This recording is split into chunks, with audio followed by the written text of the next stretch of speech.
kecha shu shaqir-shuqurimizni reklamasidan keyin juda ko'pchilik negativlarga duchor bo'ldim. Ya'ni menga kelgan negativlar hijobda bo'lib turib bunaqa narsani obzor qilish yarashmas ekan deb. Qanaqa narsani obzor qiling? Ko'chaga chiqib yomosh qilyapmanmi, yo tanamni sotyapmanmi, nima qilyapman? Senga nima zarari yetyapti? Ikkinchi o'rinda kelgan SMS buni qatga kiyadi debdi. Klubga kiymaysiz, конечно. Eringiz yonida kiyasiz buni. Eri borlar uchun.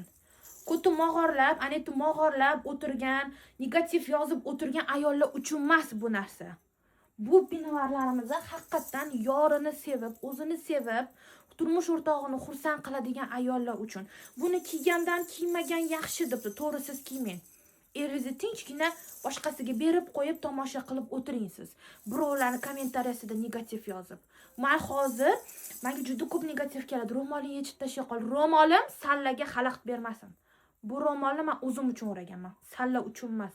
Meni yotadigan joyimga, yotadigan qabrimga salla kirmaysanlar, o'zim kiraman. Tak что o'zinglar bilan ovora bo'lib, anetinglarni yuvib, mana bunaqa kiysanglar, sizlarni ham eringlar направо налево ketmaydi.